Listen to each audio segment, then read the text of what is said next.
Mesdames, Messieurs, bonjour. Très heureux de vous retrouver à partir de la station régionale de Constantine pour un nouveau numéro du Bonjour d'Algérie qui vous revient hebdomadairement chaque mardi.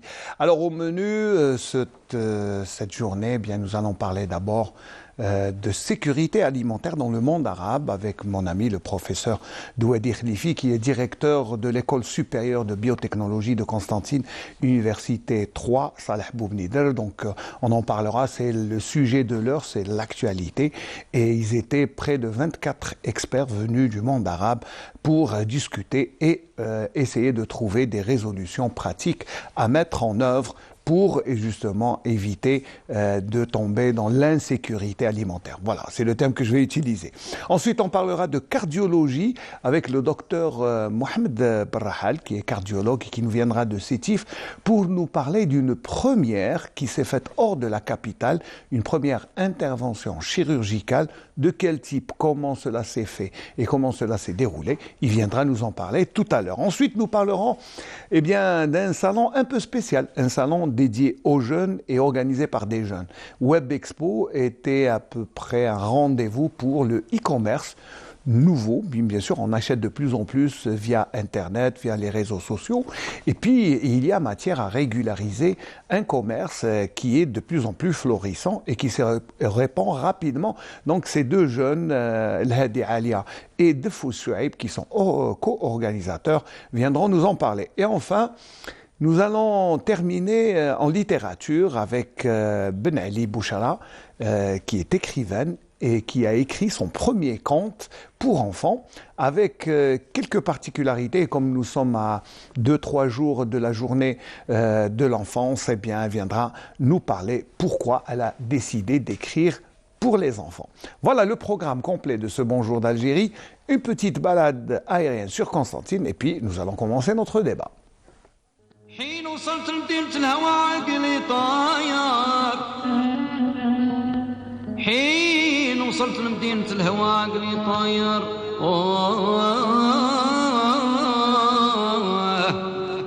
قدمت على الموت في رضا نجمة مرادي وانا دخلت انا عقب الظلامي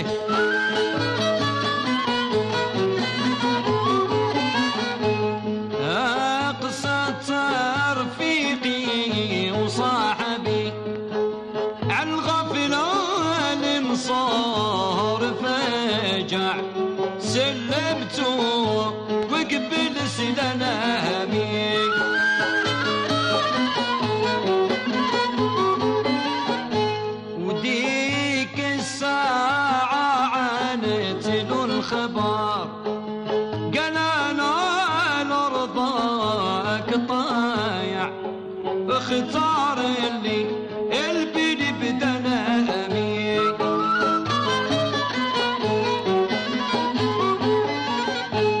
وسارنا ليها سنة بغي الشفار هي توعد كل جامع ودخلنا في غنيم طلامي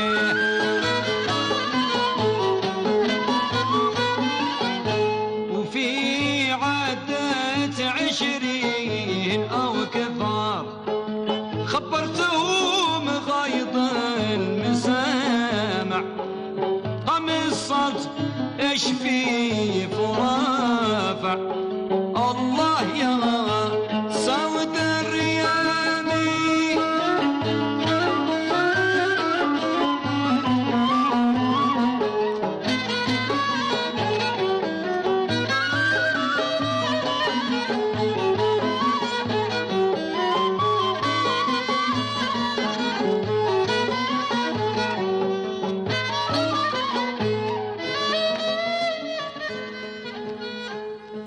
Voilà, très belle balade dans l'image et c'est c'est offert à mon ami le professeur Douadi Khlifi. Marhaba bik, bonjour. Merci, bonjour mon ami Belkaidia.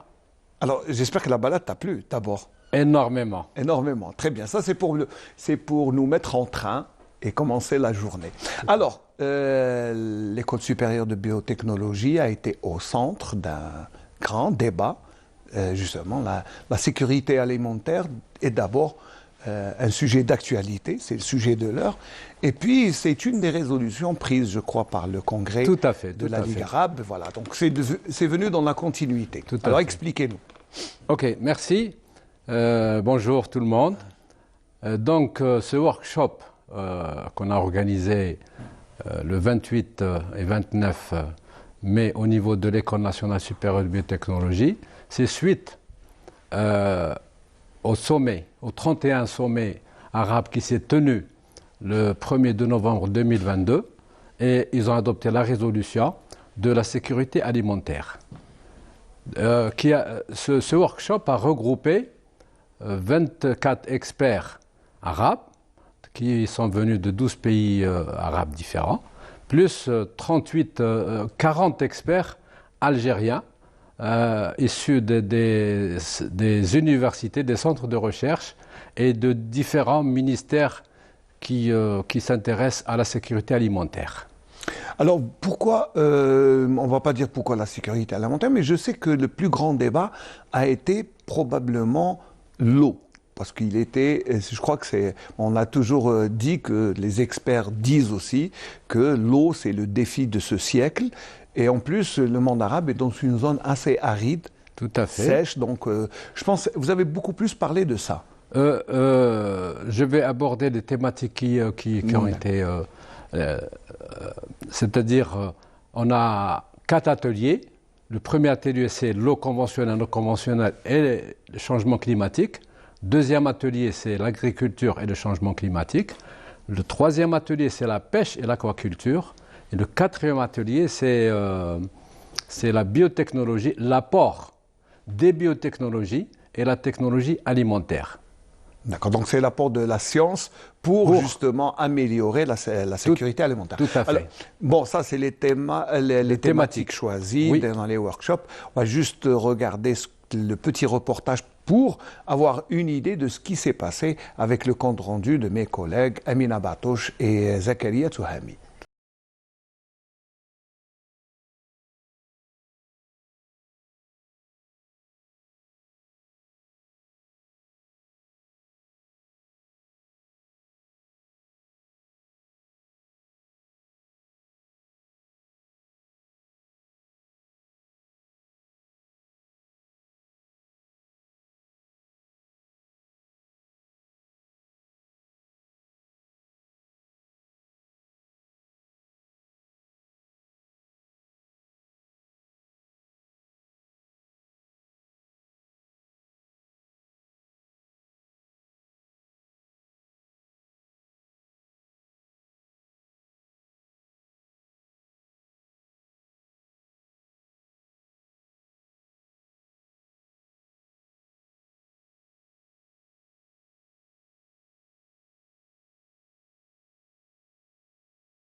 des zones arides. لدينا تحديات كبيرة في منطقتنا، منطقة شبه صحراوية، نسبة الأراضي الزراعية فيها قليلة، نسبة الموارد الطبيعية من التربة الصالحة للزراعة والمياه قليلة، لذلك المناخ يضرب فينا بشكل قوي. تحدي المناخ امتصاص هذا التأثير، محاولة التكيف معه والتخفيف معه، لا بد لنا من إدخال التكنولوجيا في كل المجالات الزراعية. وإذا نظرنا إلى نظم الغذاء اللي هي أوسع من الأمن الغذائي، اللي الأمن الغذائي إحدى مخرجاتها نجد أن نظم الغذاء هنالك لديك التحديات البيئية والاجتماعية، وهنا تحتاج إلى التكنولوجيا. لديها أيضا مجموعة أخرى نسميها دعم الإنتاج، وهنا تحتاج إلى التكنولوجيات سواء الزراعات المائية أو الزراعات الذكية مناخيا أو غيرها. ومن ثم ننتقل إلى سلسلة القيمة اللي هي أو السبلاي تشين، سلسلة التوريد، والتي هي تشتمل على من تعبئة والتغليف والتخزين والتبريد والتصنيع. وهنا تحتاج إلى التكنولوجيات من أجل تقليل الفاقد والمهدر فيها، ومن ثم تصل إلى الاستهلاك. وهنا نحتاج إلى التكنولوجيات من أجل تغيير عادات.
التقليدية.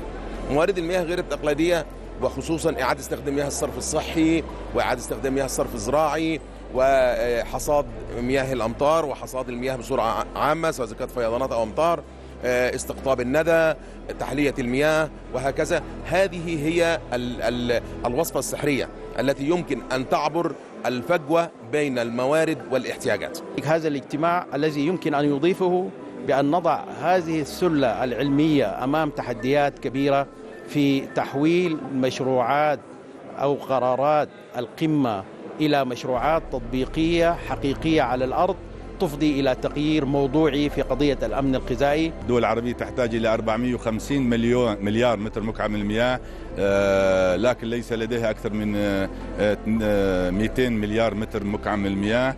لا بد لنا من اتخاذ إجراءات سريعة لتحقيق أمن الغذائي وتقليص الفجوة الغذائية والحد من التغيرات المناخية. قدموا جميع المنتجات العلمية اللي قدمها المركز البحث العلمي والتقني للمناطق القاحلة، سواء من أجهزة، سواء من دي بروتوتيب، سواء من براءات اختراع.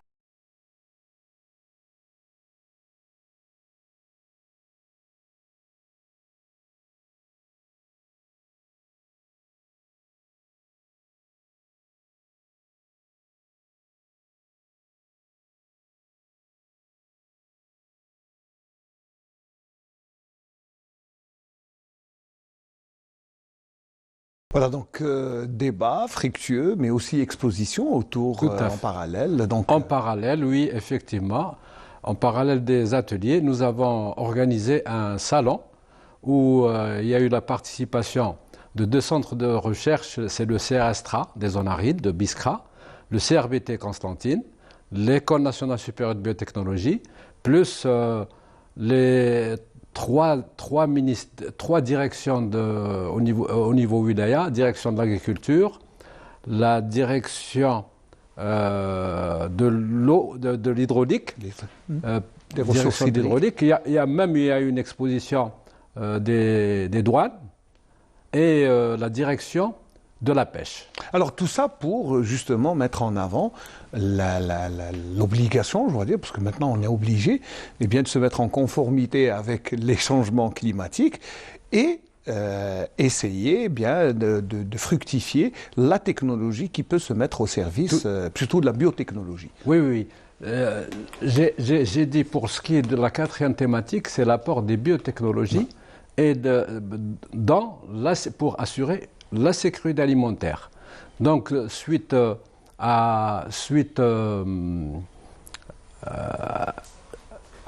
c'est-à-dire le bilan des 4 ateliers, c'est qu'il y a eu proposition de... Les résolutions. La première de cet événement, c'est proposer des projets de recherche, développement. Et on est sorti avec des propositions très intéressantes qui touchent qui touchent la majorité des pays arabes. C'est-à-dire, pour l'eau par exemple, l'eau, il y a eu 3 propositions de projets de recherche qui touchent une majorité de pays arabes.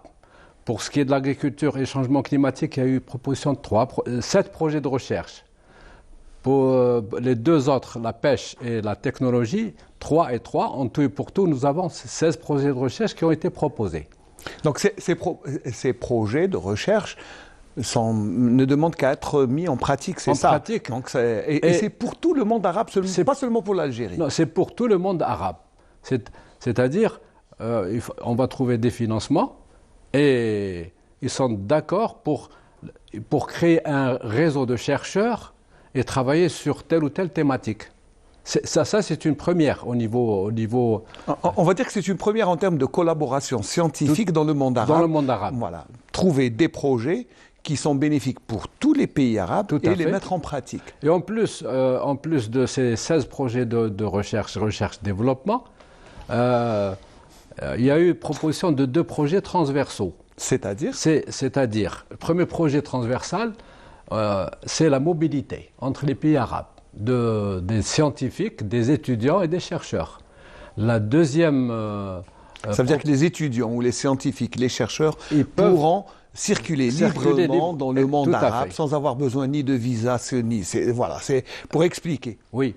Donc la mobilité, on va se connaître plus. Bien sûr. On va se connaître plus, on va échanger plus, on va travailler beaucoup plus ensemble. Parce qu'à un certain moment... C'est vrai qu'on a besoin d'échanger les expériences et les travaux de recherche, et ça ne peut qu'être bénéfique pour... Tout à fait. Si on prend le cas de l'Égypte, ils sont très forts dans le domaine de la pêche. Donc pourquoi ne pas bénéficier de l'expérience des Égyptiens? Très bien. C'est dans ce but-là. C'est améliorer la formation au niveau des universités et échanger des idées. Surtout. Deuxième projet transversal, c'est l'éducation sur la sécurité alimentaire, destinée aux élèves du primaire et aux élèves du moyen. C'est important pour ne pas gaspiller, c'est-à-dire cette éducation sur la sécurité alimentaire, c'est-à-dire éviter le gaspillage, éviter le gaspillage de l'eau, des produits alimentaires, et ainsi de suite. Ça veut dire, en d'autres termes, vous avez demandé à ce que le secteur de l'éducation, le ministère de l'Éducation, intègre la sécurité alimentaire dans les cours pour les enfants. Voilà, que ce soit dans le primaire. Et bon, on sait que le gaspillage fait rage, notamment chez nous. On a remarqué que le pain, parce que nous avons quand même une grande production de pain, c'est ce qui fait que peut-être qu'on a un peu de gaspillage, notamment durant le mois de Ramadan. Donc ça serait bien d'éduquer les enfants. Je n'ai pas les chiffres en tête du gaspillage sur le pain, mais on le constate, c'est-à-dire on le vit, on le voit visuellement. Ouais. On le voit visuellement. Ouais. Donc cette éducation, elle va être orientée dans ce sens-là, et principalement l'eau.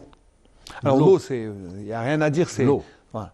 Et surtout cette année, qui est une année aride, il ne faut pas se fier aux derniers orages. C'est vrai que, alhamdoulilah, il y a eu de l'eau, il y a eu de la pluie, les barrages sont remplis, mais c'est une année aride. Tout à fait. Surtout pour l'agriculture, je crois que ça ne va pas être très L'agriculture, c'est pas terrible, surtout pour la céréaliculture.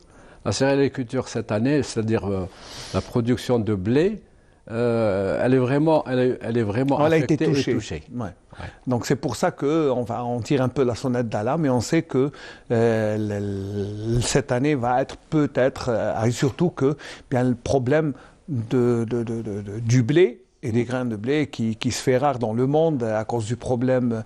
Oui, même ce workshop a été organisé parce que la sécurité alimentaire, c'est très, très, très important. C'est très, très, très, très important.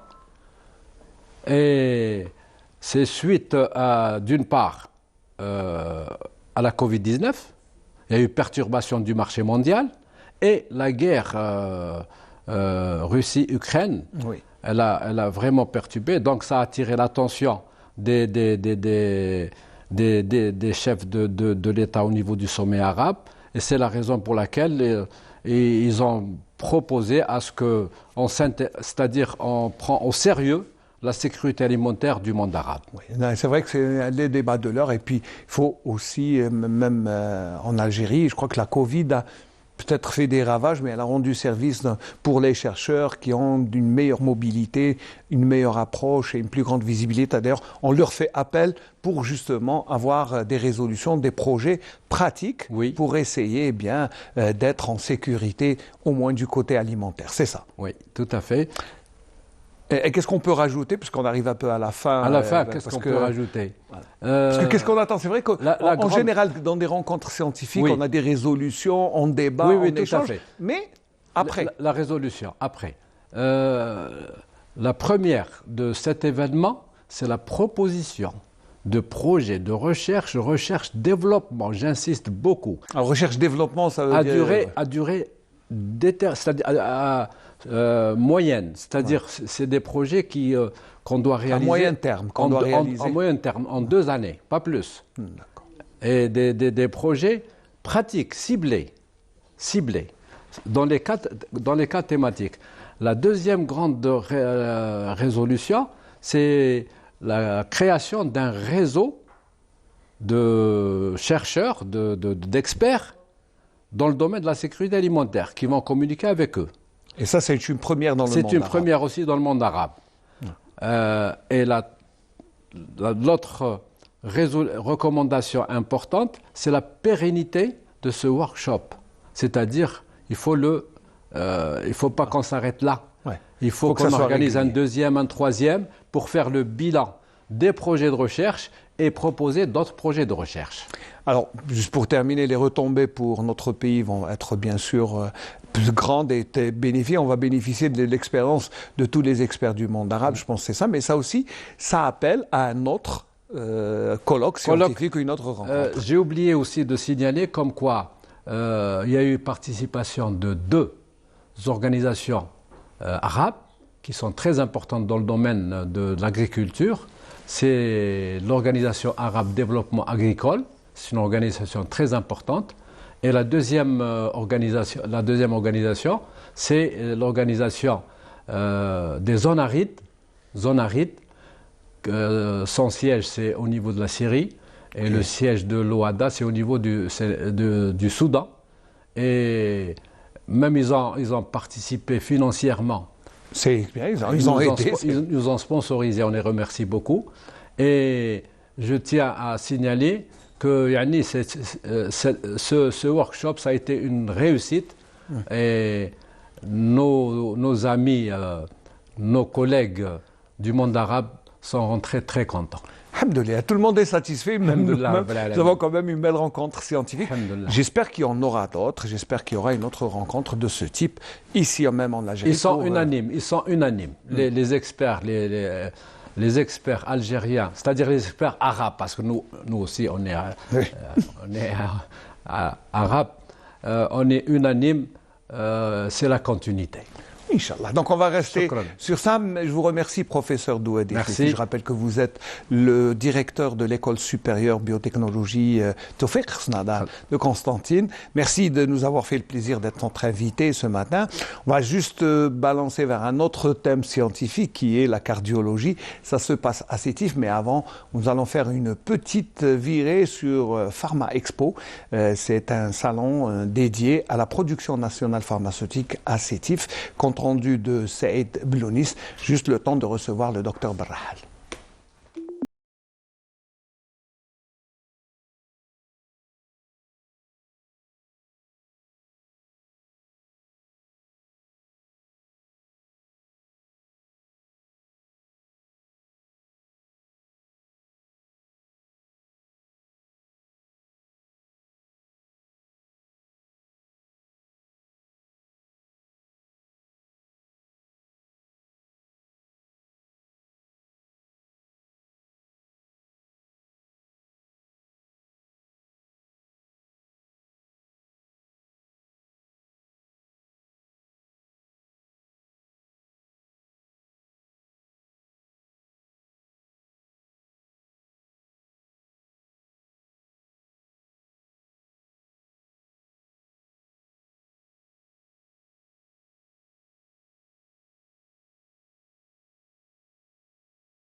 حنا جينا نساهموا في هذا المعرض باش نعرفوا بالادويه تاعنا اللي نخدموها في سطيف هنايا.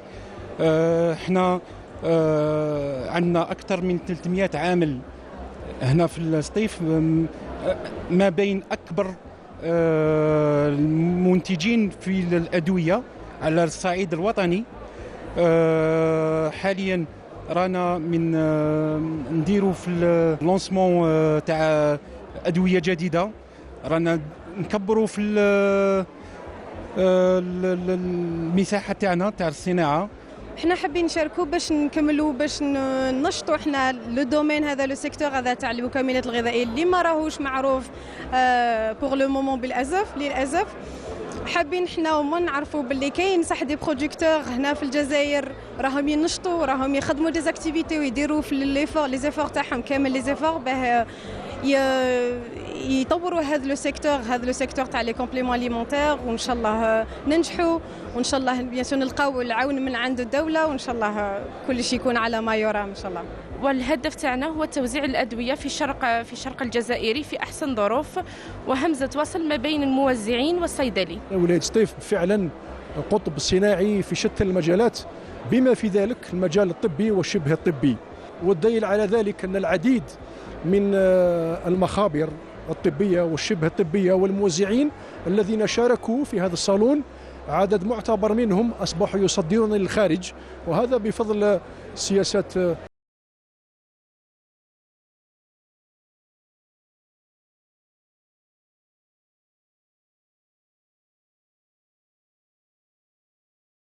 Merci notre ami Saïd Bellounis pour ce compte rendu du salon de l'industrie pharmaceutique à Sétif. Alors nous allons rester dans la ville des Hauts-Plateaux, la Sétif, pour parler de cardiologie. Et je vais remercier d'abord le docteur Barrahal Mohamed. Merci d'être là. Moi, merci d'avoir fait le voyage tôt le matin. C'est moi qui vous remercie pour cette invitation. Alors, non, on vous remercie d'être venu parce que d'abord, il faut dire qu'il faut faire le déplacement, c'est pas évident. Et deuxièmement, parce que vous avez fait quand même, vous êtes à l'origine d'une première en termes de chirurgie cardiologique. Il faut nous expliquer ce qui a été fait exactement à Sétif il y a à peine, je crois, une semaine. Alors, ce qui a été fait à Sétif, ce n'est pas exactement de la chirurgie cardiologique, mais c'est un lancement d'une activité qu'on appelle la rythmologie interventionnelle. En fait, il y a deux mots, la rythmologie et interventionnelle. La rythmologie, c'est la science qui traite avec les troubles du rythme cardiaque, les anomalies du pulsation du cœur. Et interventionnelle, là, c'est une discipline qui est assez récente, donc qui se développe depuis une trentaine d'années, qui connaît un essor considérable et qui se situe à mi-distance entre la cardiologie classique et la chirurgie. C'est une discipline qui est faite par des cardiologues et qui ressemble à de la chirurgie. Donc la cardiologie interventionnelle, c'est un ensemble de procédures qui sont faits de manière mini-invasive, donc à l'aide des moyens d'accès qui sont très simples, sous anesthésie locale, et qui permettent de traiter des malades comme si on a fait de la chirurgie. Donc, alors, je suis plus simplement, je vais essayer si j'ai bien compris, donc ça veut dire que c'est de la chirurgie, mais sans chirurgie. C'est de la chirurgie, exactement, c'est de la chirurgie. Si j'ai bien compris. Exactement, c'est de la chirurgie sans chirurgie. Donc ça se fait dans un bloc opératoire, mais au contraire de la chirurgie, elle se fait sous anesthésie locale et par des cardiologues et sans incision. Ça, c'est le plus important. Donc on évite aux patients le risque de l'anesthésie générale et on évite aussi aux patients le traumatisme de la chirurgie, donc l'incision et tout ce qui suit de complications.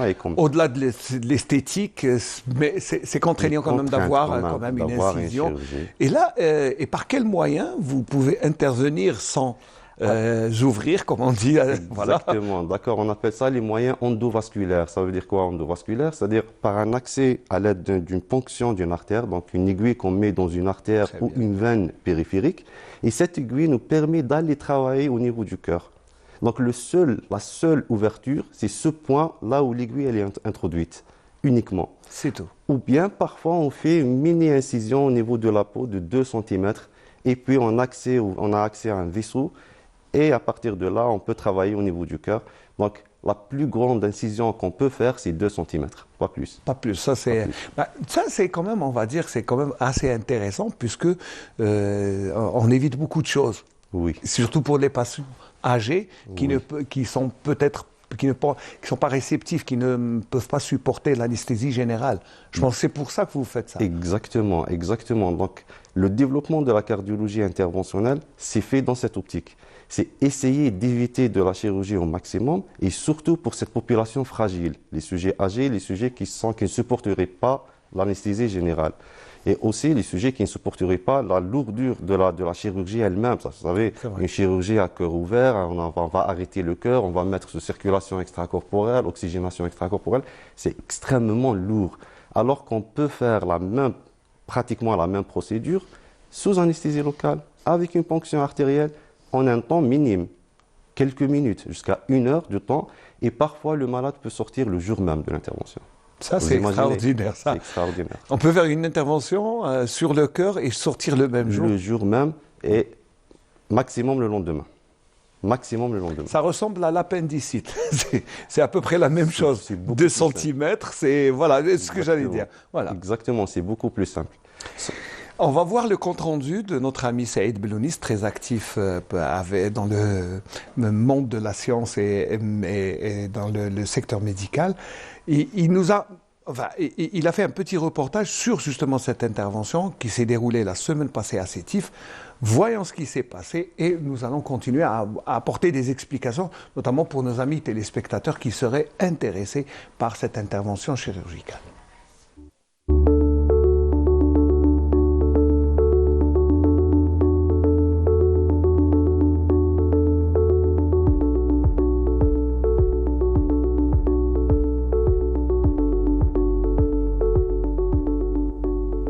العملية هذه عندها فائدة كبيرة لمواطني ولاية سطيف ومواطنين تاع الشرق الجزائري كامل، لأنه اليوم راح نبداو لاكتيفيتي تاع لا ريتمولوجي انترفونسيونيل. من قبل كانوا المرضى هذو كامل نوجههم إلى العاصمة، إلى مصلحة أمراض القلب تاع مصطفى باشا عند البروفيسور أيت مسعودان. اليوم وعندنا عام وحنا نوجدوا لهذا العمليات هذه. راح نبداوهم اليوم. On va commencer par l'implantation des défibrillateurs implantables ou l'implantation de la CRT.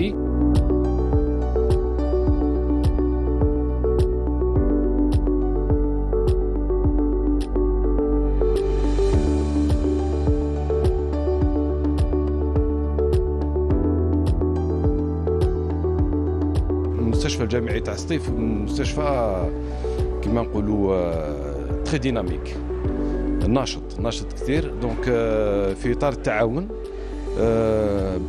جات طبيبه امراض القلب دكتور سطيفي من سطيف، جات لعنا خلال سنه تتعلم واحد التقنيات. كاين واحد التقنيات يتداروا لعنا في مصلحه امراض القلب مصطفى باشا في المستشفى الجامعي مصطفى باشا، وحنا بودنا باش نكونوا اخصائيين متخصصين في هذا الجانب تاع امراض القلب.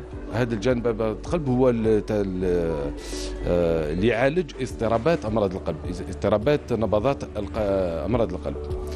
يفو سافوار بلي الولاية سطيف راهي تتربع على مساحة كبيرة من الولايات المجاورة. عندنا بلوس دو 4 ملايين مواطن اللي راهم يجيو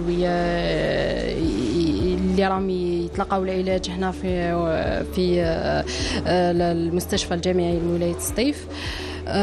دونك بانطلاقة هذا النشاط رانا راح نخفوا شوية الأعباء على المواطن اللي اشاك فوا لازم يمشي طريق بعيدة يروح حتى ولاية الجزائر العاصمة مع كل الصعوبات اللوجستية اللي منها الإيواء مصاريف النقل وكلش.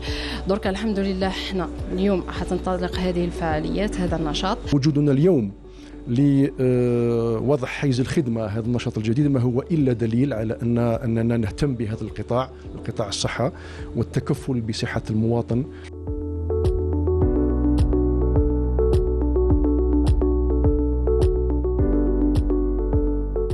On remercie aussi nos amis cadreurs Walid Ikhlef et Akram Ayadi qui travaillent avec notre ami Saïd Belounis.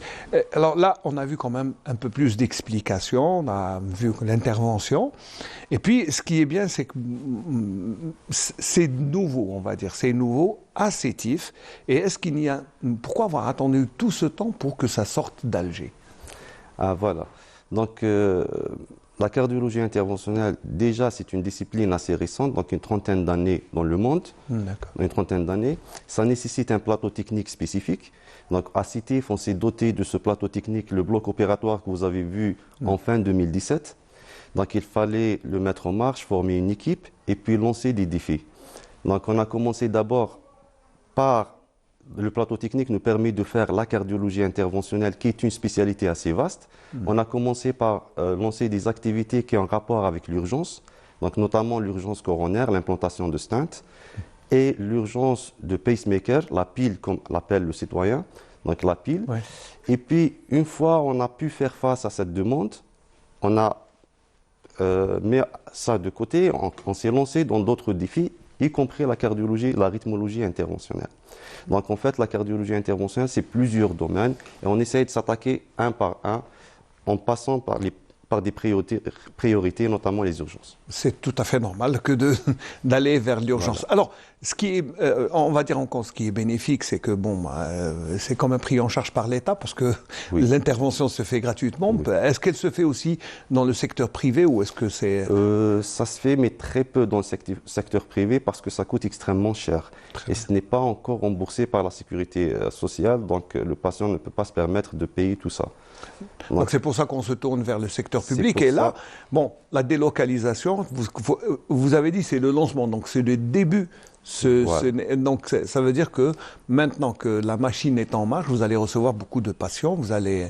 Exactement, on a lancé cette activité, donc la journée c'était le lancement de cette activité, de ce domaine particulier. Et à partir de ce moment-là, on va essayer d'avoir une activité constante et continue dans le temps. On a toujours un recrutement qui est assez fort. Vous savez que le CHU de Sétif, c'est un CHU qui draine un bassin très très dense. Donc on estime à 5 millions d'habitants. Un seul bloc opératoire public qui fait face à 5 millions d'habitants, ce n'est pas très facile. Donc on a de fortes demandes. On va essayer d'avoir une activité constante dans ce domaine qui va éviter aux patients d'ailleurs de faire le déplacement à Alger, comme l'a bien expliqué le professeur Djelaoudi, Dr Staifé, la rythmologue qui a implanté ces dispositifs-là. Le patient auparavant était obligé de faire le trajet jusqu'à Alger avec toutes les contraintes logistiques, d'hébergement, de restauration. Et puis ça coûte cher. Il faut dire qu'un déplacement, ce n'est pas tous les patients qui peuvent le permettre. Ce qui est bien, c'est que vous avez été assisté par le médecin spécialiste d'Alger, Ait Msaoudan, qui s'est déplacé justement pour vous accompagner dans ce lancement. Et justement, d'ailleurs, on le remercie, on remercie toute l'équipe de Mustapha A1. Donc, on a le docteur Staifé qui est la cardiologue qui s'est spécialisée dans la rythmologie interventionnelle. Donc, elle a fait sa formation de base de cardiologie au CHU de Sétif. Puis, elle a fait une formation de sous-spécialité en rythmologie au CHU Mustapha chez le docteur Ait Msaoudan. Donc là, elle a appris à implanter ces dispositifs. Et puis, pour le lancement de la première implantation, donc activité, elle est venue. Donc, elle a fait le déplacement. Elle a assuré le soutien moral et technique donc, pour la première... on va dire que c'est vrai, ça c'est le lancement. Quel est votre rythme? On va dire vous pouvez faire combien d'opérations par jour?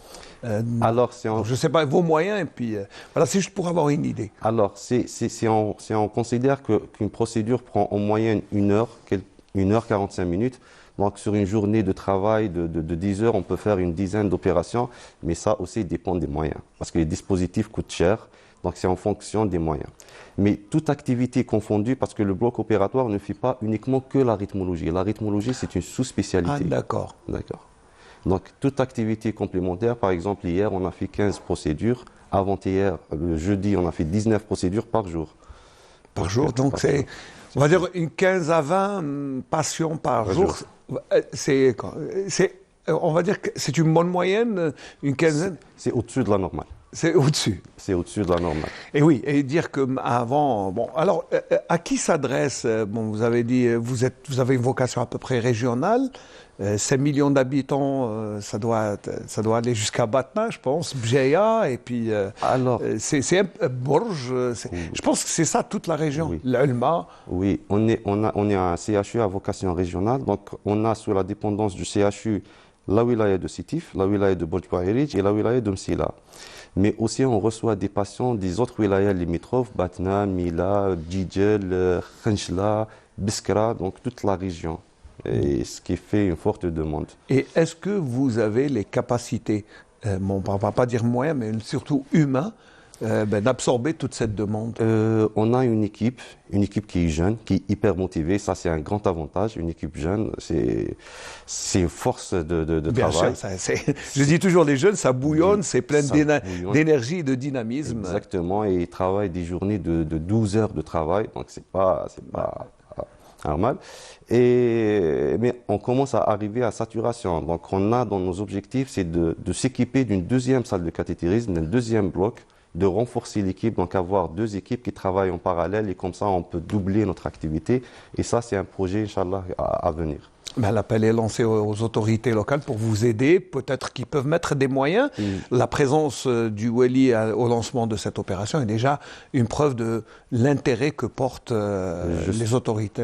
Justement, on n'a pas pu faire cette activité sans l'intervention des autorités locales, à leur tête le Wali, le DSP, monsieur le DSP, et aussi l'administration locale par monsieur le DG du CHU. Ils ont mis les moyens. Et ils nous ont beaucoup aidés pour lancer cette activité et on compte, Inch'Allah, sur eux pour nous aider dans la nouvelle salle de cathétérisme et le renforcement de l'équipe pour pouvoir faire face à cette demande croissante. Alors, renforcement de l'équipe, ça veut dire recrutement de médecins, oui, c'est ça? Oui, on est déjà un service formateur. On est déjà en train de former. CHU, vous formez, bien sûr. On est déjà en train de former, mais malheureusement, les éléments qu'on forme dans le domaine de la cardiologie interventionnelle, on n'arrive pas à les garder. Vous savez, il y a le service civil, ils sont obligés d'aller faire leur service civil ailleurs. Déjà, si on arrive à les recruter, déjà, ça va nous aider. Donc, renforcer l'équipe et avoir une salle, ça nous permet de travailler 2 fois plus. Très bien, c'est ce qu'on vous souhaite, hein. C'est tout le mal qu'on vous souhaite, c'est de travailler 2-3 fois plus. Et puis je pense avec, bien sûr, l'accord du directeur, je pense qu'il ne va pas dire non à une extension. Vous avez besoin aussi d'espace, je pense. Oui, l'espace, c'est un problème. Vous savez, les anciens hôpitaux... Je sais que l'ancien CHU, il est petit. Ancien hôpital, système pavillonnaire. On a un très grand problème d'espace, mais il y a des projets d'extension et il y a des endroits sur lesquels on peut faire des extensions. Donc ça va nous permettre d'acquérir un nouveau bloc. Un nouveau bloc, c'est 37 mètres carrés minimum. Donc c'est faisable, ça. Si on veut, on peut trouver une situation, un compromis pour lancer le... Il y a toujours une solution. Il y a toujours une solution. Alors merci, docteur. On arrive à la fin. Si vous avez un mot pour conclure ce débat, parce que ce que vous faites est très intéressant, on vous encourage. J'espère qu'on sera là peut-être pour une autre innovation, une autre première dans votre service, Inch'Allah, pour la prochaine fois. Inch'Allah, exactement. C'est le mot avec lequel j'aimerais bien terminer mon intervention. C'est le projet, donc je vous ai dit qu'on a commencé avec de la cardiologie interventionnelle dans le domaine des urgences coronaires, le stent, les pacemakers. On s'est attaqué par la suite au domaine de des cardiopathies congénitales, c'est-à-dire les anomalies de naissance. On évite les chirurgies de petits enfants de quelques kilos de poids. Et actuellement, on a lancé la rythmologie interventionnelle et on a un projet dans l'immédiat, Inch'Allah, de lancer la cardiologie interventionnelle dans le domaine structural, c'est-à-dire les valves, les sujets très âgés qui ne peuvent pas subir une opération de remplacement valvulaire, de chirurgie pour le remplacement valvulaire. On va leur proposer des implantations de valves par ponction d'une artère fémorale, ça se fait en 20 minutes sous anesthésie locale et le patient peut ressortir le lendemain comme s'il n'a rien fait. Ça serait, on va dire, ça serait un miracle, mais la médecine a tellement évolué qu'elle peut faire ça. Merci, docteur Brahal, et puis je remercie aussi le DG du CHU qui nous a permis de vous avoir, et on lui souhaite bon courage. Voilà, je vous remercie, je vous souhaite bon retour, et puis bravo d'abord, et puis mes salutations à toute l'équipe médicale qui est avec vous, bien sûr, pour ces interventions sans intervention chirurgicale. Merci docteur, je vous remercie d'avoir fait le déplacement. On va rester dans le monde de l'innovation, mais là c'est une autre spécialité. C'est un nouveau maintenant tout le monde prend son portable et achète quelque chose. Et là, c'est un nouveau domaine qui est ouvert. Et les organisateurs de Web Expo ont pensé à ouvrir un espace d'abord de concertation, de débat dans ce e-commerce qui fait, enfin, on va dire qui fait beaucoup d'émules. On va juste voir ce qui s'est passé lors de cette exposition le week-end passé, ce sujet, et après nous allons recevoir nos deux invités qui sont les co-organisateurs de ce salon.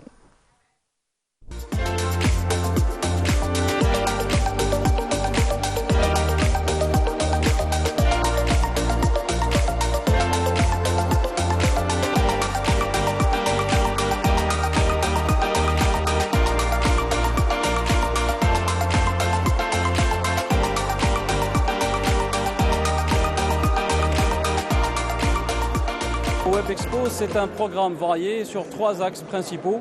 Le premier, c'est l'espace d'exposition avec nos différents exposants et partenaires. La salle de workshop où il y aura plusieurs formations durant les 3 jours. Et surtout, la salle de conférence où se déroulera le Web Expo Sommet. Ça sera une première édition où plusieurs intervenants spécialistes dans le e-commerce, dans la digitalisation, dans le freelancing vont transmettre leur expérience, leur expertise à un public jeune. On a voulu les inviter, on a voulu leur donner du temps de parole, de la visibilité, parce que pour nous, c'est des success stories. C'est des jeunes qui ont réussi dans leur domaine et qu'on peut prendre comme exemple par rapport à l'auto-entrepreneuriat. La première édition du Web Expo Aljazair, salon des services en ligne et du e-commerce, qui se veut comme un carrefour qui regroupe les différents acteurs dans le domaine des services en ligne et du e-commerce, de la monétique ainsi que la digitalisation. الهدف تاعنا من تواجد الدرك الوطني هو توعية المواطنين خاصة فئة الشباب فيما يخص الجريمة الإلكترونية اللي نشوفوها في الآونة الأخيرة باللي تطورت بشكل ملحوظ. احنا جينا هنايا باش نوروا لهم ونوعوهم على جال هذه الرقمنه اللي وصلنا لها والجرائم الالكترونيه باش يعرفوا خاصه يكون استعمال عقلاني لوسائل هذه التكنولوجيات الحديثه. اقبال كبير شاهدناه اليوم لانه جميع القضايا راهي تعالجها وحدات تاعنا على المستوى الوطني. احنا موجودين في السوق الجزائريه منذ 3 سنوات. الهدف تاعنا باش نكونوا قراب من التجار وباش نواكبوا التجار في مجال التجاره الالكترونيه. شاركنا في المعرض على مستوى ولايه قسنطينه باش نكونوا قراب التجار والمشتغلين في مجال التجاره الالكترونيه على مستوى ولايه قسنطينه. المجال هذا مجال جديد في السوق الوطنيه وكاين اقبال كبير من عند الشباب في مجال التجاره والتجاره الالكترونيه. ويعني قسنطينه هي عاصمه الشرق. كنا ننتظروا في الاقبال هذا من طرف الجمهور.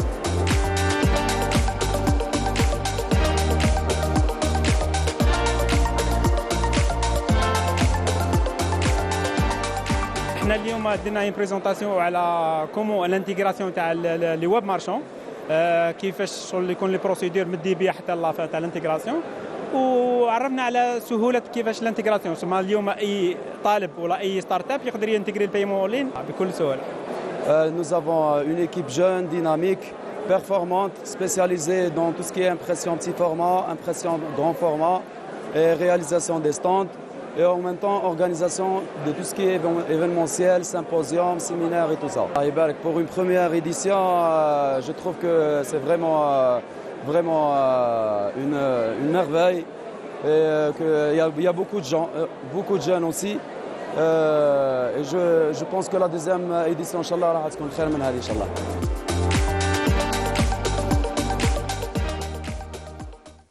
Beaucoup de gens. Ça, c'est la première remarque que l'on fait, c'est qu'il y avait beaucoup de jeunes, énormément de jeunes, à la grande salle Ahmed Bey de Constantine. C'est vrai, les jeunes, bon, le e-commerce, c'est ce qui est tendance, et c'est pour ça qu'ils étaient nombreux. Alors, les organisateurs, ils sont là. Alia Al-Hadi d'abord, merci d'être là. Merci c'est à vous. Gentil. Merci et puis co-organisateur Chouaib de Fous. Voilà, marhaba bikoum. Alors d'abord, qui d'entre vous va nous parler d'abord présenter un peu pourquoi avoir choisi un salon du web? C'est une première à Constantine, il faut le dire. C'est la première fois qu'on organise sur cette thématique un salon dédié aux jeunes et par les jeunes. La genèse du projet en lui-même, elle est venue pour répondre à plusieurs questions qu'on se posait nous-mêmes par rapport aux services en ligne en général, leur place, l'énorme place qu'ils sont en train de prendre dans la vie quotidienne, et entre autres dans la thématique, il y a le e-commerce. Donc il y avait des questions auxquelles on a cherché des réponses. Ces mêmes questions que nous sommes posées, beaucoup de jeunes se les posent encore. Donc c'est par rapport à ça que la genèse du projet a commencé. Ensuite, on a recherché des partenaires qui ont répondu favorablement, très rapidement à notre sollicitation et dont on profite de l'occasion pour les remercier. Alors, est-ce que vous vous attendiez à un succès populaire aussi grand? Parce qu'il y avait beaucoup de monde. On avait l'idée par rapport aux besoins et par rapport à l'intérêt du public par rapport à ce domaine-là. Mais par rapport au flux, on était étonnés. Alhamdoulilah, c'était une réussite. Donc on a vu que tout le monde était intéressé. On a reçu des visiteurs pratiquement de toutes les wilayas de toute la région, toute la région, ainsi que il y avait des gens qui se sont déplacés de régions lointaines même. On a reçu plus de 95% des wilayas de l'Algérie qui étaient. C'est un salon national alors que la vocation était régionale, locale. Oui, voilà. Régionale et locale. L'intérêt était très grand, ainsi que le bénéfice par rapport aux conférences, par rapport aux expositions, les informations que les gens ont pu récolter par rapport au salon. Il y avait plusieurs personnes qui avaient une petite idée par rapport au e-commerce ou par rapport au web, par rapport aux nouveaux domaines que l'Algérie est en train les nouvelles actualités techniques que le pays est en train de vivre, mais ils n'avaient pas les idées très claires. Alors que au niveau du salon, ils ont eu plein d'informations et plein d'idées. C'est vrai qu'il y a beaucoup de questions, beaucoup se posaient, ça discutait beaucoup. C'est qu'il y avait un intérêt et il y avait des gens qui voulaient donner quelque chose et d'autres qui voulaient recevoir des informations. Il n'y a rien de concret, on va dire palpable, mais il y a eu beaucoup d'échanges d'idées. Ça, je crois, c'est l'objectif.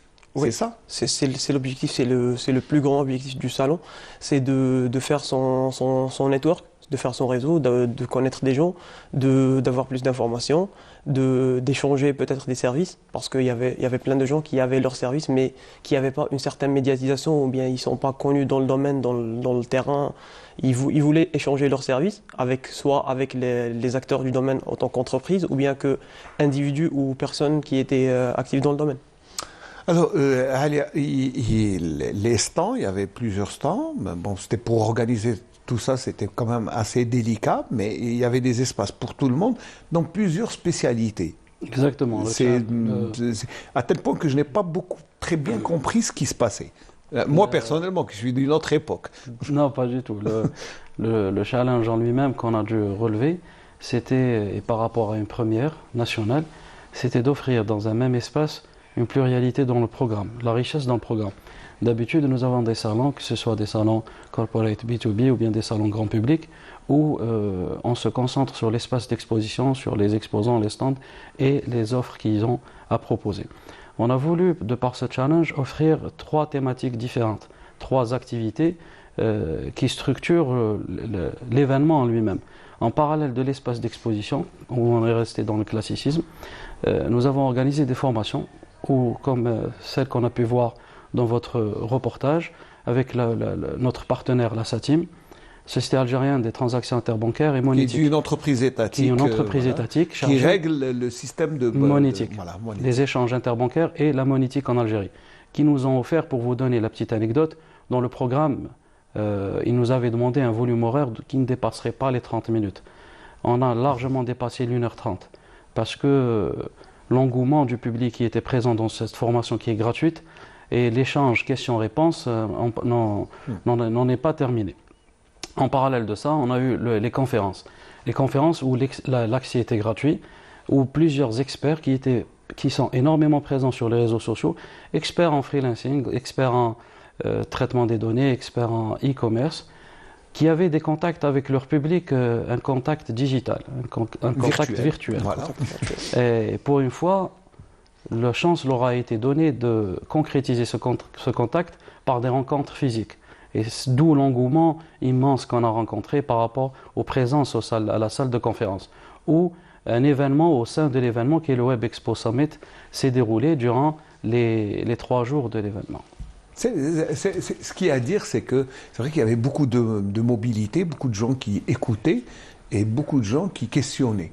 Ça, moi, j'ai eu beaucoup de questions qui tournaient autour, sans savoir personnellement ce qui se disait, mais on n'arrivait pas. Mais eux semblaient se comprendre. Et Exactement. je pense que c'est ça l'essentiel.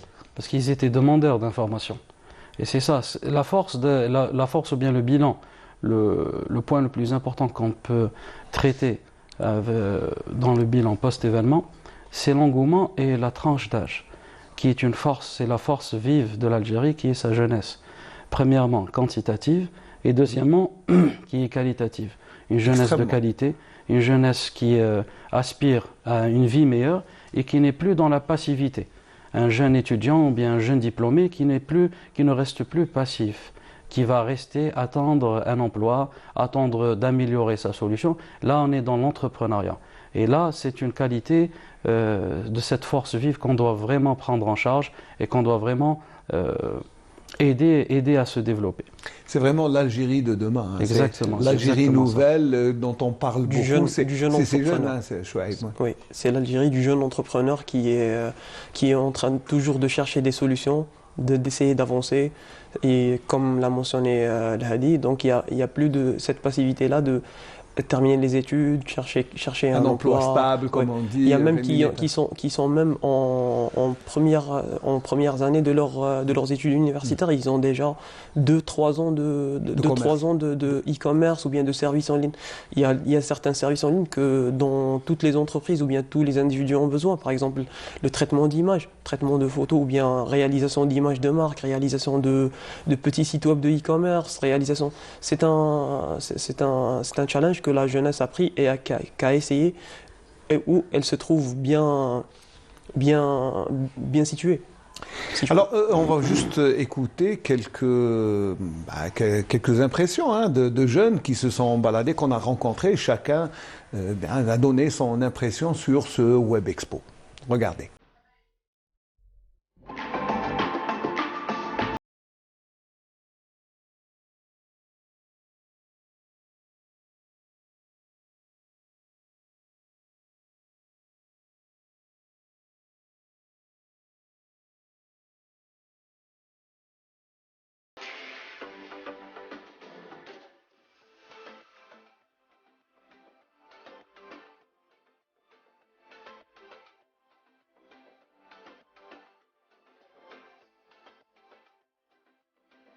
جيست على جال باه نبنيو بلاتفورم جديد للجزائر يبين انه كاين او كوميرس في الجزائر كاع.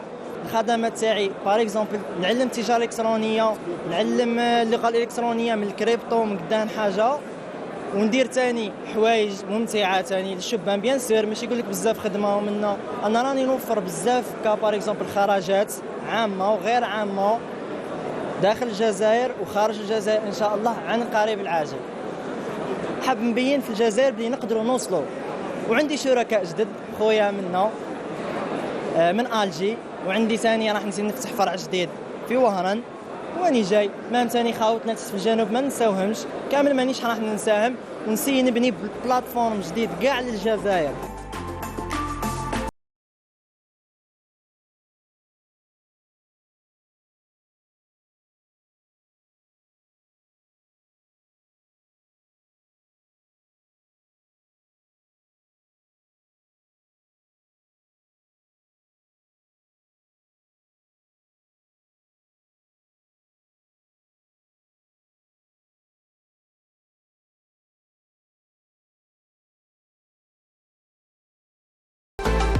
جينيرالمون كيما نشوفوا شويه ليكوسيستيم بيرسونتينا ناقص شويه. الوغ اون ريوسي باه نشوفوا هاد لا شونس نموتيفيو لي جون باه يجيو يعني يشوفوا سوا دي سبيكرز في لي كوميرس باغ اكزومبل مسيو جمال خلفاوي. الوغ اوني فريمون شو باش نشوفوا هاد لي كونفيرونس وان شاء الله فيها خير. ايفينمون هايله بالبزاف وميم سي لقينا بزاف دي زاكتيفيتي دي كونيسونس معاه بزاف ميم سي في الدومين تاعنا تاع لو كوميرس وما شاء الله وميم سي العباد اللي لقينا منها وتلاقيناهم ولي زانفيتي وكل ما شاء الله في القمه.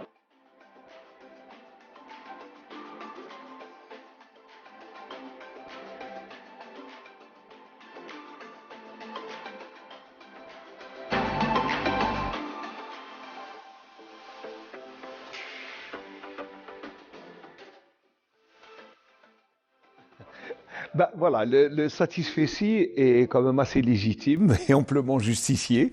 Quand on voit ces images, tout le monde est satisfait. Et ce qui est bien, c'est que vous me disiez, Chouaib, il y a des commerçants. Il y a des commerçants qui viennent du commerce classique qu'on connaît tous, qui voulaient avoir une idée pour se digitaliser. Ils sont en train de voir que le commerce est en train de changer, les technologies aident énormément par rapport à leur travail. La création de logiciels, la création de plateformes qui vont donner plus de visibilité qu'un magasin physique qu'on connaît tous. Ils sont en train d'essayer de se transformer vers un magasin digital qui leur permet une assez grande ou bien... Ou peut-être faire la jonction entre les deux, c'est-à-dire le commerce classique avec une version web pour le transport, pour la livraison, je pense pour tout ce qui est transport, livraison, plus de disponibilité des produits, pouvoir vendre ou bien faire rendre son produit disponible au niveau du territoire national au lieu d'être limité par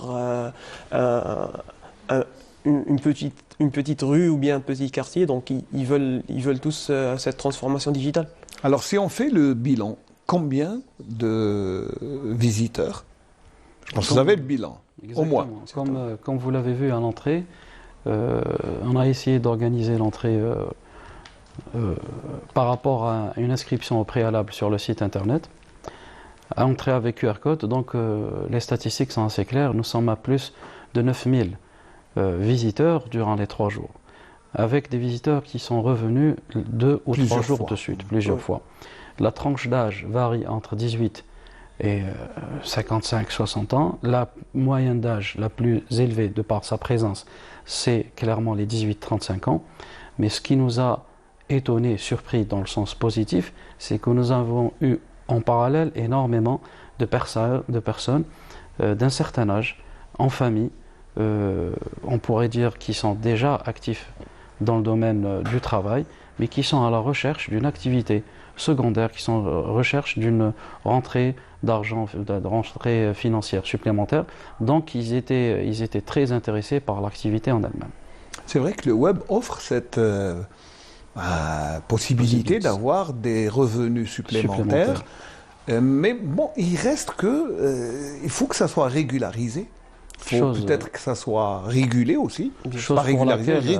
Chose pour laquelle, dès le début, nous avons contacté les différentes institutions étatiques qui ont répondu favorablement, la direction du commerce, le ministère des startups qui nous a parrainé, qui nous a aidé tout au long du parcours, le GAN, le groupement algérien des acteurs du numérique, qui était présent aussi avec nous comme partenaire législatif, la gendarmerie nationale, comme on a vu qu'il était présent, la gendarmerie nationale par rapport à la technologie et la cybercriminalité, qui ont répondu énormément aux questions des jeunes par rapport à ce qu'ils pouvaient faire, ce qui était légal, ce qui n'est pas légal. C'est vrai que les jeunes ont cette activité, mais ils ne savent pas. Mais puis il faudrait peut-être que aussi communiquer, il faudrait aussi leur donner l'information. Qu'il y ait aussi peut-être une émulation avec le service des impôts, parce qu'il y a des impôts à payer aussi. Peut-être, on ne sait pas. C'est pas encore régulé. Ainsi que par rapport à la législation actuelle aussi, on avait des partenaires qui étaient dédiés ou bien qui étaient réellement dans le domaine de la digitalisation du légal en lui-même. On avait un partenaire qui était spécialisé dans le suivi des entreprises dans leur activité digitale dans un cadre légal. C'est déjà une idée qu'on est en train de découvrir, c'est de ne pas avoir à partir chercher, parce que les gens cherchent toujours cette information-là. C'est vrai. Qu'est-ce que je peux faire et qu'est-ce que je ne peux pas faire. Oui. Alors que pour ne pas rentrer dans l'interdit. Oui, pour ne pas rentrer dans l'interdit ou bien avoir à faire face à des sanctions ou bien à des. Donc certains de nos partenaires ont ont vraiment aidé les visiteurs ou bien les gens qui étaient intéressés à voir ce qui était permis à... Très bien. Oui. Donc voilà, quand on arrive au terme, par exemple, de 3 jours d'intenses débats, on l'a vu, il y avait beaucoup de monde, ça a assez bien déroulé. Et quand on se projette sur la prochaine édition, qu'est-ce qu'on pense, Hadi Ali? Le volume, premièrement. Offrir un volume d'accueil plus important.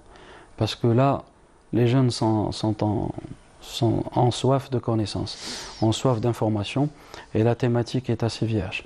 Donc notre premier objectif, Inch'Allah, sera d'évoluer dans le sens du volume d'accueil par rapport aux salles de conférence, par rapport aux TD, les workshops et l'espace d'exposition.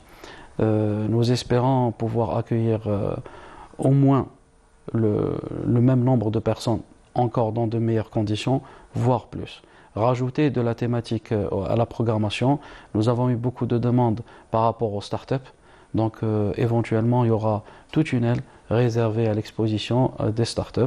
Le e-gaming aussi prend beaucoup d'ampleur et c'est un service en ligne aussi. Donc il y a beaucoup d'idées qui fusent. Inch'Allah, on aura le temps de les traiter. Par rapport à l'édition prochaine, Inch'Allah, on vise d'avoir une plus grande visibilité, plus d'acteurs, même peut-être internationaux, Inch'Allah. Pourquoi pas, des acteurs, parce que le monde virtuel est assez... Le monde du digital n'est pas limité. N'a pas de limite, il n'y a pas de frontières. N'est pas limité physiquement. Ce qui fait, donc, on vise très bien à avoir des acteurs internationaux, même les plus grandes firmes internationales, peut-être les plus grands fournisseurs de services qui veulent vraiment intégrer le marché algérien ou bien le marché du monde arabe globalement, qui est en évolution exponentielle, si on peut... Oui, c'est ça. Alors, qu'est-ce que vous proposez en attente d'ici la prochaine édition? Vous avez une visite virtuelle que vous avez faite et qui est proposée? Elle est en cours de traitement, pas plus tard qu'hier soir. Ouais. On a eu la première ébauche grâce à un ami, une start-up, c'est Hossein que je salue, une start-up de Annaba qui est spécialisée dans la réalité virtuelle. Qui a pris en photo en 360 tout l'espace d'exposition avec les informations relatives à chaque espace, chaque stand, qui pourra offrir une visite virtuelle à des personnes qui sont venues et qui veulent revoir la visite, ou bien à des personnes qui n'ont pas eu la chance de venir. En parallèle de ça, on a filmé toutes les conférences, toutes les interventions, et nous allons gérer le post-événement en partageant au fur et à mesure ces différentes interventions. Très bien. Un dernier mot avant de nous quitter? Merci. Merci, non. On vous accompagne. On a été partenaires dès le début. Merci beaucoup. Tout sera disponible sur la plateforme web du salon, ainsi que les différents médias et les réseaux sociaux par rapport aux conférences pour les gens qui n'ont pas eu la chance d'y assister. Tout était filmé, tout était recorded. Donc, ils pourront revoir la totalité des conférences, ainsi que la visite virtuelle dont a mentionné Hadi. Ils auront toutes les informations, ils pourront visiter comme s'ils étaient présents. Même en utilisant un outil de réalité virtuelle, ils pourraient même se sentir présents lors de l'événement. Ça, c'est grâce à l'outil et aux nouvelles technologies de l'information et de la communication. Defous Chouaib, je vous remercie. Merci. On vous souhaite un bon courage pour la prochaine édition. Hadi Alia, merci d'avoir répondu à notre invitation. Vous souhaitons aussi beaucoup de courage. On va rester dans un domaine qui n'est pas très loin de vous, la littérature. Voilà, c'est bien, je sais que vous êtes dans la musique, mais on va aller vers la littérature. Et pour recevoir une écrivaine qui a décidé d'écrire pour les enfants. Et comme nous sommes à 2 jours de la journée de l'enfance, dédiée à l'enfance, le 1er juin, donc nous allons recevoir. Mais avant cela, on s'est déplacé. Le week-end, il y avait une rencontre littéraire, 4 femmes pleines d'énergie, qui ont décidé de communiquer, de crier, de partager et de sublimer la ville de Constantine à travers leurs écrits, leurs peintures. Et elles ont organisé une petite rencontre pour justement partager leur amour de Constantine. Regardez ce que nous avons ramené comme image et après nous allons recevoir Bouchra Ben Ali.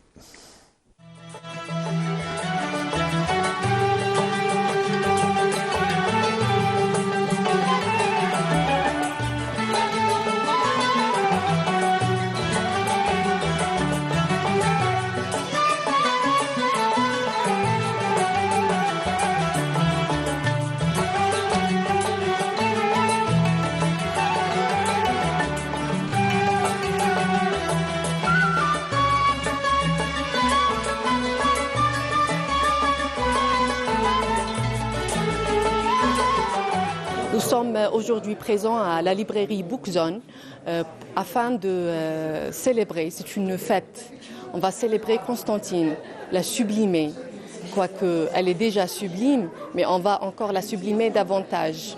C'est une rencontre qui se fait entre trois de mes amies, sublimes femmes. Chacune, à sa manière, elle va essayer de présenter Constantine. Quoique Malk Haddad disait, on ne présente pas Constantine, elle se présente par elle-même et l'on salue. Mais malgré ça, on a créé cet événement, on a voulu le faire dans cet espace culturel dédié où l'art et la poésie et la littérature s'étreignent afin de célébrer cette ville et la révéler à ses admirateurs et dévoiler toute sa beauté. Il va y avoir une animation faite par une poétesse en langue derja, en dialecte, et ça va être surprenant parce qu'on va mêler un peu de derja et le français entre peinture et littérature.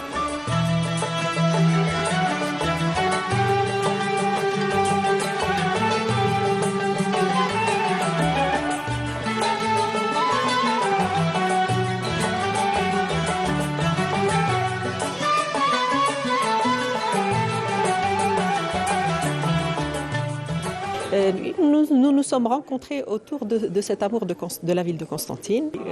C'est de cette manière que j'ai connu Monia et Anissa Talbi. J'ai peint les couvertures de leurs livres. Voilà. Et quant à Radia, je l'ai rencontrée à la faveur d'expositions de peinture, etc. Donc voilà, donc un groupe s'est formé et à l'initiative de Radia, je dois dire, qui est la locomotive du groupe, qui est un véritable tourbillon d'énergie. Voilà, c'est elle qui est à l'initiative de la journée d'aujourd'hui, de cette rencontre. Voilà, donc elle a eu l'idée de nous rassembler toutes les quatre et que l'on célèbre ensemble cette belle ville de Constantine qui est la nôtre et qu'on chérit par-dessus tout. Nous n'allons leur raconter que ce qu'ils savent déjà, oui, mais vu par nos yeux à nous. Nous allons y apporter chacune sa touche personnelle, sa vision de cette ville et ce qu'elle a relevé de beau, de poétique. Le hasard a voulu qu'on se retrouve toutes les quatre autour d'un thème commun qui a été Constantine. Et voilà, on s'est retrouvés pour le sublimer. Donc le hasard a voulu qu'on ait les mêmes choses à raconter, qu'on ait rencontré les mêmes pavés glissants et qu'on ait des personnages qui représentent différentes périodes de Constantine. La dernière période en tout cas, on parle des 100 dernières années peut-être. Et donc on parle des coutumes, on parle du patrimoine culturel de Constantine. Voilà. On est là, on essaye de le présenter à nos lecteurs, à nos amis, aux gens qui s'intéressent à la ville aussi.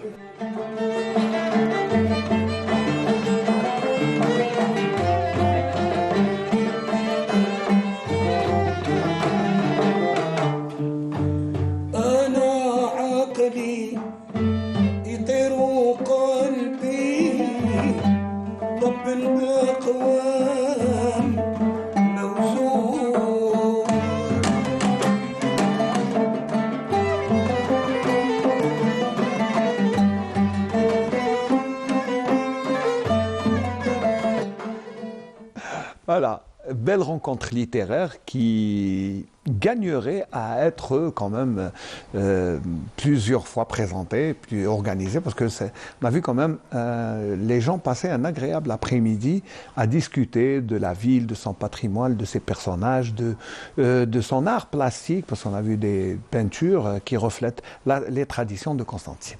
Alors on va parler de littérature et avec Ben Ali Bouchara. D'abord, marhaba bik, merci. Bonjour, bonjour. Ça va? Vous allez bien? Merci. Et vous? Ça va? Ça va, merci. Alhamdoulilah. Alors, Bouchara Ben Ali, vous êtes d'abord infirmière, pas assistante médicale. Voilà, vous êtes assistante médicale et non pas femme de lettres. Non. Et c'est une passion, c'est une passion femme de lettres. On pourrait dire que je suis une femme de lettres par rapport à ma lecture. J'aime beaucoup lire. D'ailleurs, je lis tous les jours. Et femme de lettres, peut-être, bon, pas connue, mais j'écris depuis plus de 30 ans. J'écris beaucoup de poèmes qui sont encore dans mes tiroirs, que je n'ai pas encore édités. Et voilà, c'est pour ça que... Alors pourquoi avoir attendu beaucoup de temps pour mettre sur papier les animaux en rime? Bon, les animaux en rime, il n'est pas aussi vieux que ça. Ah d'accord, il est récent. C'est récent. C'était l'an dernier que j'ai eu l'idée de faire des marque-pages en crochet. Voilà, des marque-pages en crochet à l'effigie des animaux. Et par la suite, il y a une très bonne amie à moi à qui je fais un petit coucou là. C'est elle qui m'a suggéré de rallonger, parce que je faisais de tout petits textes. Elle m'a suggéré de rallonger les poèmes. Donc c'est ce que j'ai fait. À chaque marque-page, je lui ai associé un petit poème. Voilà, pour enfants surtout, parce que les enfants aiment beaucoup les animaux. Donc j'ai fait ça pour les enfants. Ça, c'est mon premier. Alors ce qui est bien, c'est que le recueil. marque-page, par exemple là, c'est. La coccinelle. Je vais vous montrer. Bon, Demoiselle, ça c'est Demoiselle Coccinelle. Coccinelle, voilà. qui donc, est là. À chaque marque-page, j'ai donné un petit surnom à chaque petit animal. Bon, j'ai choisi Coccinelle, mais on a beaucoup d'autres. Oui, bon, les enfants ont beaucoup aimé la Coccinelle. Oui, comme moi, d'accord. oui. Là, je suis resté un enfant, d'accord, très bien. Ça fait plaisir. Je vais montrer encore parce qu'il y a. C'est qui? La girafe. Ça, c'est Zarafa, la girafe. D'accord. Zarafa, la girafe, oui. Tu peux montrer, Hamza, hein? Ça là. Voilà, ça c'est Zarafa, Là, la girafe. C'est bien. Alors, pourquoi je montre parce que d'abord, c'est une idée innovante que de faire des marque-pages tricotés et non pas... ça, c'est pour garder quand même le livre en bon état. Voilà. Ne pas, ne pas abîmer. Ne pas corner les pages du livre. Alors, je vais montrer... Ça, c'est l'ours, ça, je pense. C'est l'ours. L'ours. Allez. Ça, c'est l'ours. Bon, il y a... C'est coquin. Ça, c'est coquin, l'ours. L'ours brun. Très bien, l'ours brun. Voilà, ça, c'est coquin. Alors, les animaux en poème et justement peut-être en rime, ça ressemble à beaucoup aux fables. Mais ce n'est pas des fables. Là, non, c'est pas des fables. Pas des fables. Voilà, ça, ce ne sont pas des fables. Ça, ce sont des petites histoires qui relatent la vie des animaux. Bon, l'éléphant. Ça, c'est l'éléphant. Il est à l'envers. Ah, pardon. Voilà. Ça, c'est l'éléphant. Bangui l'éléphant. Et bon, les animaux, parce que les enfants sont émerveillés devant les animaux. Et j'ai voulu faire ce nouveau concept pour attirer les petits-enfants, surtout attirer les petits-enfants à la lecture. Pour les initier à la lecture. Alors, pour initier les enfants à la lecture, vous avez écrit des poèmes. Il y en a chaque poème, raconte un animal. L'éléphant Bangui, je vais citer juste comme ça. L'éléphant Bangui, il y a Coccinelle Demoiselle, il y a Bobby mon ami, qui est le chien. Il y a Choupette la chouette. Voilà, c'est avoir choisi des animaux que l'on connaît, qui sont familiers aux enfants. Les enfants aiment bien jouer avec les animaux, justement, oui. Comme je vous ai dit, c'est le monde des animaux qui émerveille les enfants. Donc, vous verrez, dans les zoos, il y a surtout les enfants, bon, c'est vrai, accompagnés de leurs parents. Et ce que je voudrais dire aussi, c'est que ce n'est pas juste pour les enfants. C'est pour les grands enfants comme moi. Voilà, c'est ceux qui ont gardé leur âme d'enfant, mais aussi pour les enfants qui n'ont pas commencé encore à lire. Ah ben c'est les parents qui lisent, qui peuvent lire les petites histoires à leurs enfants. Alors, est-ce que vous me permettez de lire Enfin, moi j'ai choisi la Coccinelle, je ne sais pas pourquoi. Elle plaît toujours. Attendez. Alors, je vais vous demander de lire ou si vous me permettez, je vais lire à votre place. Attendez, je vais voir. Voilà. C'est pour suivre, c'est pour vous suivre. Ah, voilà. très bien. Voilà. Alors, Coccinelle Demoiselle. Bonjour, Coccinelle Demoiselle. Le printemps est là et tu te fais belle. De rouge et de noir, tu t'es habillée. Ton corps est ovale et bien bombé. Insecte vivant dans les cultures et plantations, tu te nourris de larves et de mouchourons. Tu es complice de nombreux jardiniers, car tu protèges ces champs et potagers. Quand demoiselle se sent menacée et qu'elle veut éviter l'ultime danger, elle fait le mort et s'immobilise complètement. Pour émettre un liquide malodorant, c'est ainsi qu'elle repousse l'agresseur. Non sans avoir eu très peur, belle tu es, demoiselle Coccinelle, c'est ainsi que l'on t'appelle. Ah, c'est bien. Oui. Et en plus, il y a le marque-page qui est très intéressant, voilà. Qui est très beau, oui. Avec ce... Alors, ça vous fait beaucoup de travail. Si vous allez tricoter tous les marque-pages.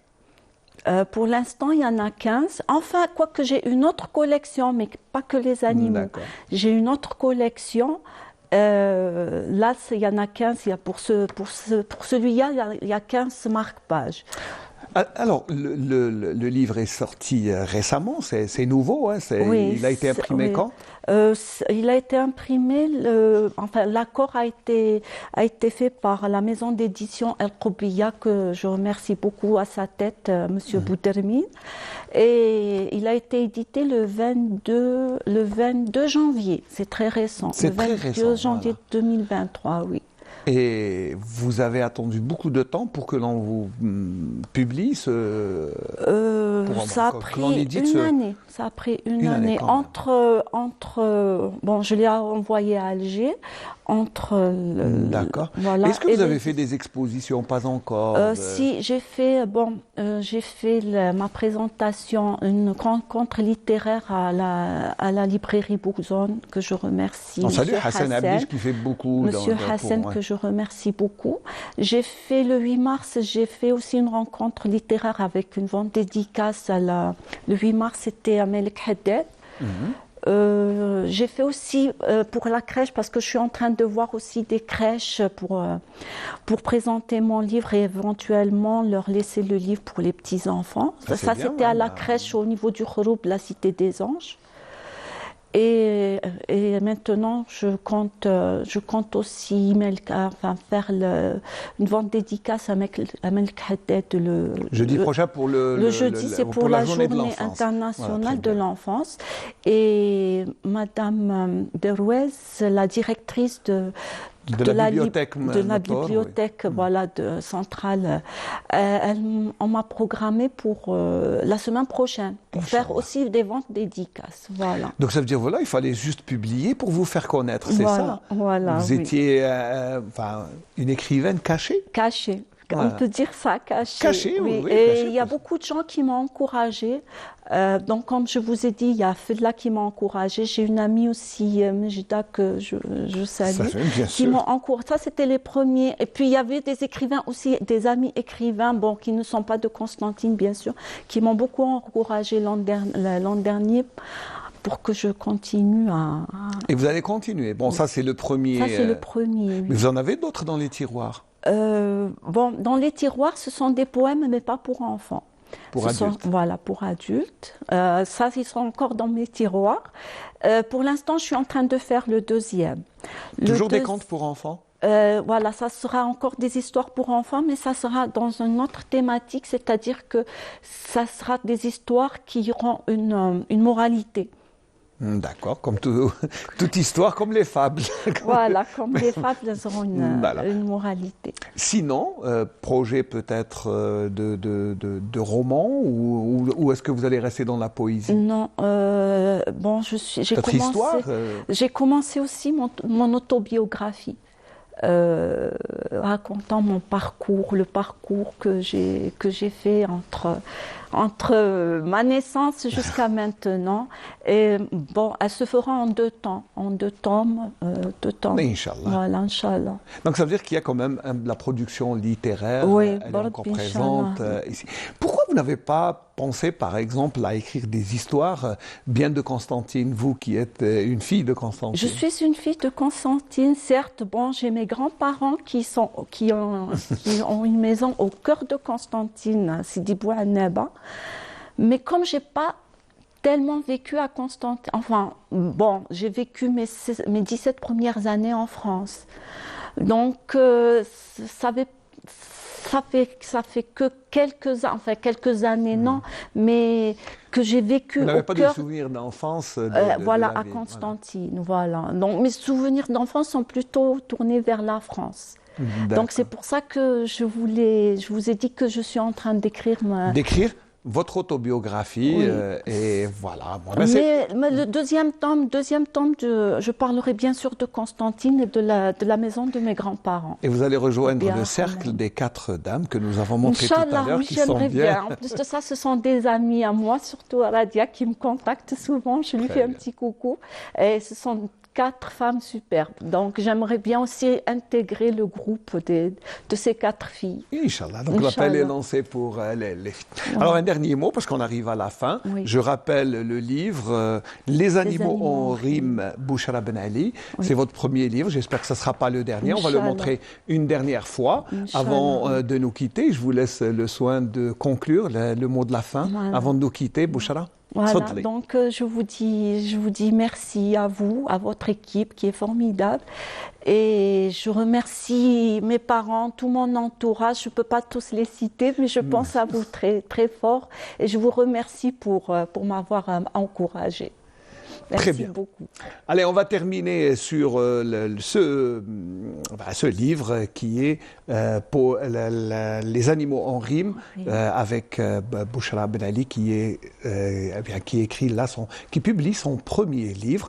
Et j'espère, comme je vous l'ai dit, que ça ne sera pas le dernier, parce que c'est écrit de bonne qualité, avec beaucoup d'affection. On sent l'affection pour les enfants dans vos poèmes, et c'est ça qui est bien. Et puis l'idée de faire des marque-pages tricotées est génial. On vous encourage à la faire, même si ça vous fait beaucoup de boulot, mais c'est pas grave. C'est pas grave, non. En plus de ça, que je vais prendre bientôt ma retraite, donc j'aurai encore plus de temps à les réaliser. Inch'Allah. Merci Bouchra Ben Ali, merci d'avoir été notre invité, puis de conclure ce Bonjour d'Algérie. En espérant vous retrouver très bientôt, Inch'Allah, pour d'autres expositions, pour d'autres publications. Et voilà. Avant de terminer, je voudrais d'abord présenter nos plus sincères condoléances à notre ami Sharad Morad, qui est le sous-directeur de la production et qui a perdu son père, décédé il y a 3 jours, Rabbi Yarhamou. Eh bien, au nom de toute la télévision, au nom de toute l'équipe et au nom personnel, on lui présente nos plus sincères condoléances, ainsi qu'à bien sûr toute la famille. On présente aussi nos sincères condoléances à la famille Aïssani qui vient de perdre Ammi Ali, Rabbi Yarhamou, c'est le père de Farouk et de Nordine et de Morad, Rabbi Yarhamou, qui était un très grand ami de l'émission et qui suivait, même Ammi Ali nous suivait, donc Allah yarhamhum, tous ceux qui nous ont quittés. Je vais remercier l'équipe qui nous a accompagnés tôt ce matin pour nous permettre de passer un bon jour d'Algérie, j'espère qu'il aura été agréable, et qui se termine en littérature. Allez, je vous retrouve, Inch'Allah, mardi prochain, si tout va bien.